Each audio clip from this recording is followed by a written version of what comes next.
Hello. In this session, we're going to focus on hips being level and unlevel. I'm using a staff, but you can use a wall or a steady piece of furniture for balance, and a yoga block. All right?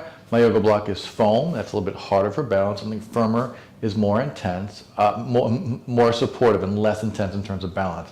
It could be anything that just gets you to be a little bit off the floor, so it's easy to move your legs and not have the foot that's not on the block abutting against the floor.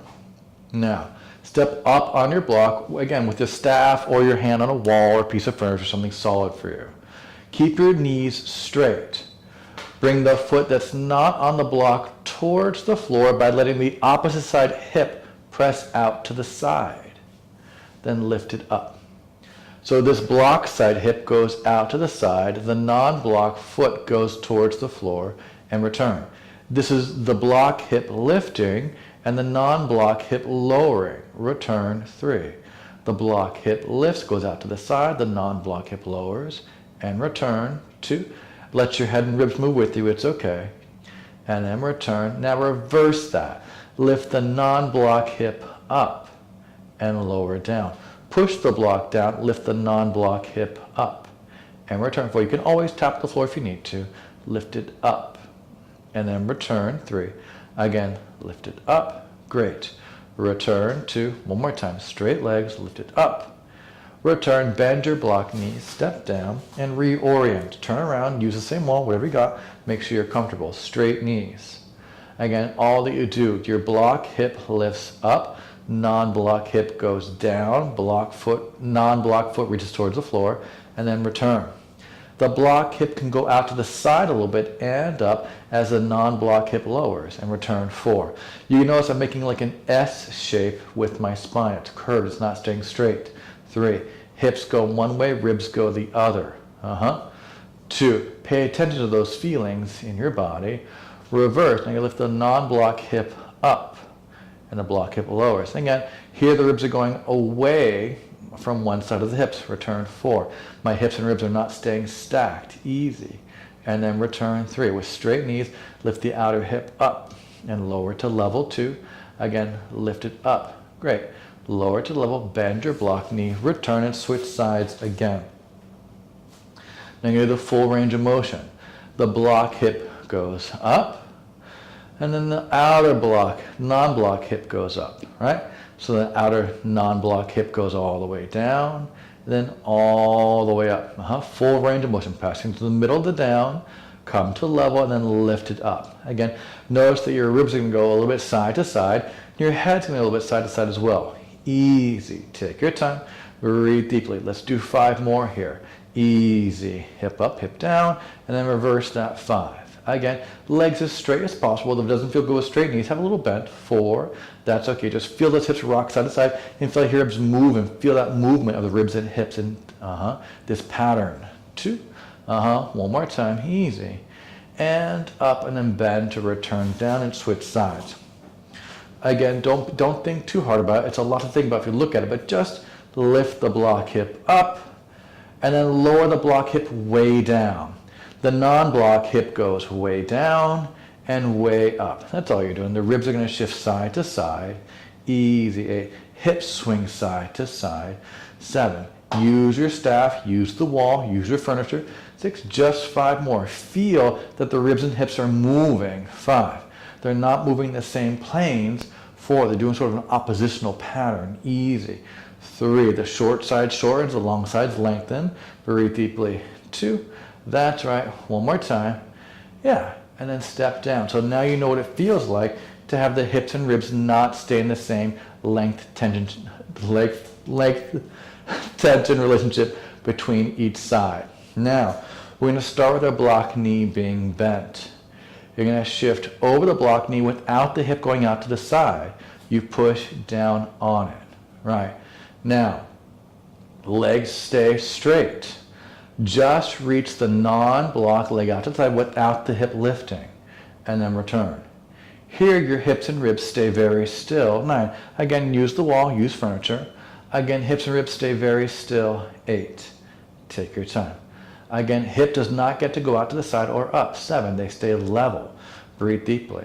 6, feel that the ribs and hips aren't shifting in the pattern that we just practiced. 5, you're still going to feel activity in your leg, of course.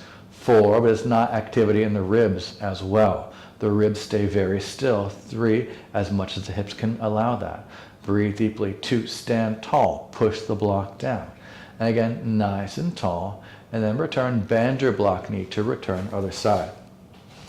All right, so to get up on the block without shifting your hips, you shift your body weight over by bending the block knee more, then push down on it to keep the hips level.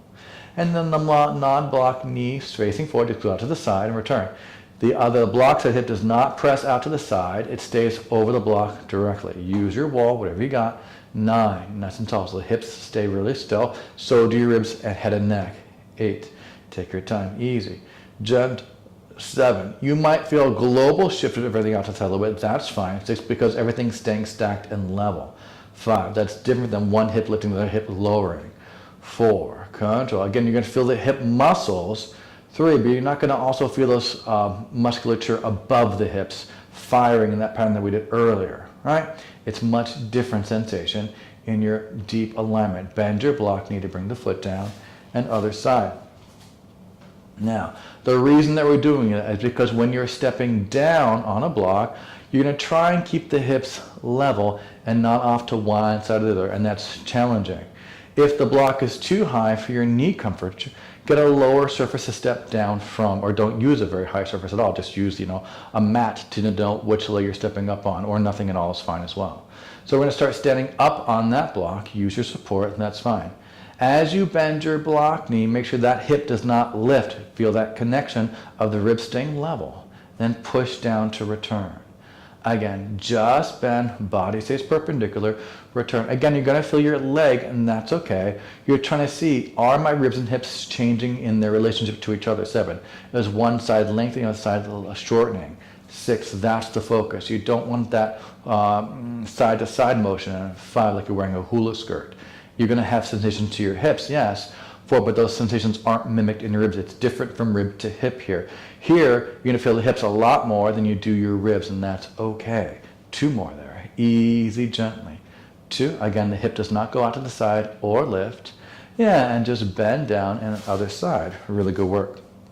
And again, you shift over the block, push down to keep the hips level. And same thing here, we start up on the block to start, or whatever you're using. Use your pole, use your wall. Bend your block knee, other foot reaches to the floor, the non-block leg stays straight, and then push the block down to return. Hips don't lift or lower to reach towards the floor. 9, you use your ankle, knee, and hip strength and mobility to lower the foot down versus hip and rib mobility to lower the foot down. Those are different principles. 8, you're stronger and more stable when you're square and center. Easy, breathe. 7, it's harder to balance when you're askew in your alignment than it is when you're in the center place. 6, when you're in the mean, the place where most things are strongest. 5, in the center. Breathe. Bend. Hips stay square. Breathe deeply, straighten. 4. This is all you're doing. Bend. Take your time. Push. 3. Again, easy, gently bend. Push to return. 2, nice and tall. Again, easy, gently bend. Push to return, other side. Really good job. Now, we're going to start with the non-block leg back, right? So you're going to go over the block without the hip and rib moving together, push on the block to return up. You bend the block knee to reach the foot behind you down, and then shift back. You shift forward, hips stay square as you push down to stand up. Keep the hips level as you bend your block knee to return back. So again, we're not letting the hip go out to the side to push down on the block, right? We're using our ankle, knee, hip strength on the one leg, not the rib and hip strength to let the pelvis go to the side, right? Easy bend that keeps you more aligned and more in a place of strength and support. Easy breathe, take your time. We've got 5 more. Bend to reach back gently. Push up nice and tall, 5. Again, the hip doesn't get to go out to the side as you bend that knee. Breathe. Push down to return, 4. Again, bend, reach back in space, easy. Use your staff, use your wall. Push to return, 3. Make sure the rib and hip does not feel like it's shortening on one side and lengthening on the other. 2, that's that feeling that we did earlier. We're trying to not do that here. Easy, because you want your ankle and knee to provide the strength, rest, that you need to step up onto things. Because so often when there's weakness, there tends to be a shifting of the hip and rib to move up and down planes, right? Up levels, I should say, not planes. We're starting to block foot forward, other foot back, hip distance apart. You shift over to the block, push down to step up. You bend your block ankle, knee to reach the foot behind you and step back. You shift forward and up. You stay over the block. First you bend the leg, then you shift back. You shift forward, then up, 8. Then you bend first, then shift back. So it's broken down specifically forward, then up, stay here. First you bend, then shift back, 7. Forward, breathe, then up, great. Stay on the block, bend first, then shift back. Just 5 more. Forward and up, 5, great. Bend to shift back, nice, beautiful. Forward and up, 4. Make sure this leg stepping back does not cross behind, it just steps back from the hip directly. Forward and up, 3. Bend, reach it behind you, don't cross it behind you like a tightrope, easy. Don't make it so hard for yourself. Easy, breathe, 2. But that can also lead to your hip shift tilting. Bend to return, one more time. Forward and up, really great job. Bend and shift back, other side. We're going to start on the block, so shift over it, step up. Now, we're going to bend on the block and then reach the foot forward to the floor and shift forward. We shift back to the block and step up. So first we bend over the block without the hip going out to the side. You reach the foot forward. As that foot makes more contact, you bring your weight between your legs. So it's not just forward directly. To get on the foot that's forward, I have to bring my weight over to it slightly, so it's forward to an angle. Then shift back to the block side and push up. The hip does not get to go out as you bend your block side knee and foot. As you step the front foot, you shift your weight at an angle to that foot. You shift back to the block and step up. Again, first you bend and then you step to shift forward. Then you shift back to push up. Try to keep the block side heel on the block, especially when you shift forward. Keep the very back of the heel on the block as much as you can to stretch up. 5 more. Bend to shift forward. Great. Back to shift up. 5. Really good job. Bend to shift forward. Good. Hips stay square. Back to shift up. 4. Keep those ribs very even side to side. Bend to shift forward. Great. Back to shift up. 3. You're doing really well. Make sure the hip does not go out to the side. It just bend the ankle, knee, and then you shift forward and to the side. Shift back or block. Return to bend. Step forward to shift. Great. Step back and up. Bend to step down. Other side. Easy. All right. We start standing on the block. Right. Now, make sure the hip does not go out to the side or lift. You bend the block knee, reach the other foot forward. Now, when you want to put more weight to that front foot, you got to shift forward and over to that leg slightly. You shift back over to the back leg and then straighten it. You bend the foot, barely touch the floor, then you make more contact, shifting your weight forward. 9. Shift back and up. Keep the back part of the block side heel bone specifically on the block. Easy.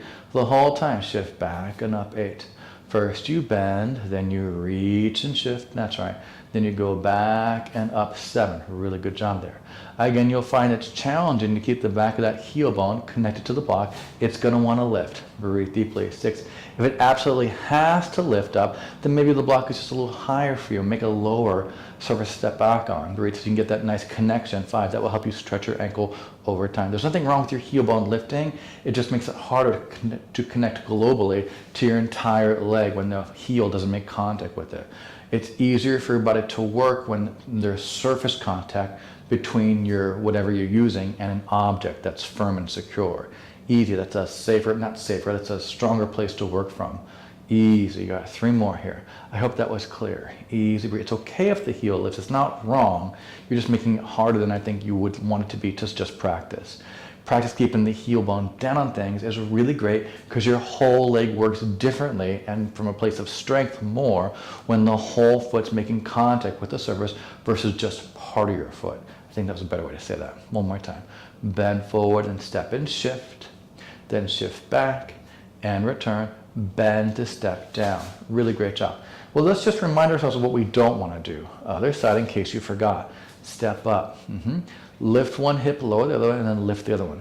This feeling of the hips shifting side to side and ribs shifting side to side is what we're trying to avoid when we step down and up from things, right? So you can try that, stepping one foot forward or to the side or to the back, doesn't really matter, to feel what this sensation that we're trying to not do, it feels like. Now come back up tall, we're just stepping to the side. Without moving the hips like we just practiced, bend the block knee instead to bring the foot to the floor. And then return. That's a different feeling, right? We're not shifting the ribs at all here. We're bending the knee, ankle, and the hip to move, right? That's what the exercise is supposed to help you understand. We want to use our leg to push down to step up versus our upper body and ribs to transfer levels. Other side, right? You shift over and then step up and just try the shifting hips here. Easy. This is not wrong, it's just we're trying to learn patterns that are stronger for a lifelong health and well-being, right? You can try stepping the foot back in this pattern. You can do it, right? You can bend your center leg as well, but this is a way different feeling, and you can feel how it is a lot more unstable because your whole body is shifting the whole time versus staying up here, stepping to the side only. Just bend the stand to the block side, ankle, knee, hip, without shifting the ribs or hips, and then return. It keeps you much more around where your center of gravity is in a vertical column. Breathe deeply, so it's much more supportive, much stronger. It might not feel as intuitive because if you lack strength in your hip specifically, it might feel more organic to let your hip go out to the side and the foot to come down to the floor. That might feel organic to you more because you might lack strength. But when in reality, if you had more strength, you'd be able to find and feel your vertical column better with strength, right? With some practicing some hip strengthening exercises over time. Bend a step down, 2 feet down, and rest. Let's just cross one ankle in front of the other one here, and just breathe. Great job. Really good. And then recross the other way. Easy. And breathe here. Excellent work. Really nice job. And rest. So I hope that made sense to you and why it's helpful to understand when your hips and ribs move side to side, it's actually harder to go upstairs and or downstairs or change any level. Getting your body to be squared and strong is a place of strength to operate from. That didn't make a lot of sense. Getting your body right to operate from a place that's square and stable is a place of strength that can offer you more long-term health and well-being. I hope you enjoyed that. My name is Eric. This is Nucleus Strength. I look forward to getting stronger with you in the future. Yours in good health. Take care.